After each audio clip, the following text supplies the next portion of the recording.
The Ugandan Parliament has approved a 5% levy on the revenues earned by foreign tech firms providing services in the country. The government says it needs to raise tax revenue and pay off the country's rising pile of public debt. Currently, Uganda's tax GDP ratio is under 14. The measure proposes tax online licensing of software, updates and add-ons, website filters and firewalls, mobile apps, video games and online games, webcast and web banners, provision of digital content such as music files, images, text and information and platforms. And let's have more details of that in this report.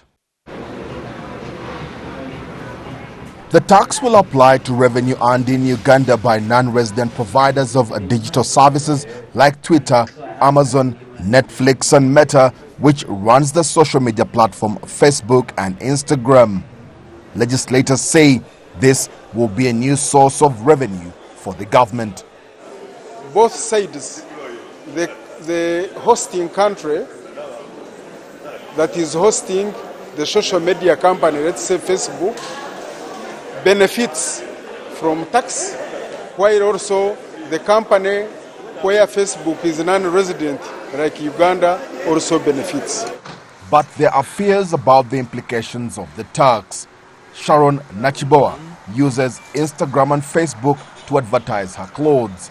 She says the digital service providers may be forced to pass the additional costs on to the users. It's going to bring it back to only the Ugandan customers. Why? Because they're being taxed in Uganda.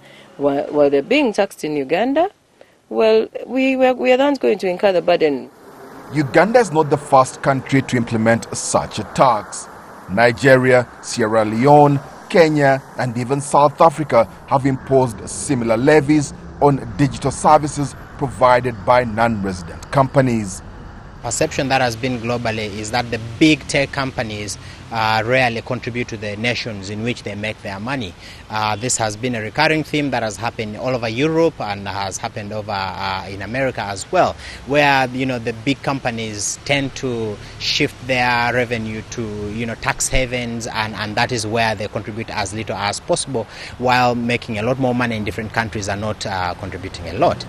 Uganda's Revenue Authority hopes to collect about $1.4 million from these companies, which also include online advertising, online marketplaces for accommodation, and online vehicle hire, among others. According to this year's Global Digital Insights statistics, Uganda is home to over 11 million internet users.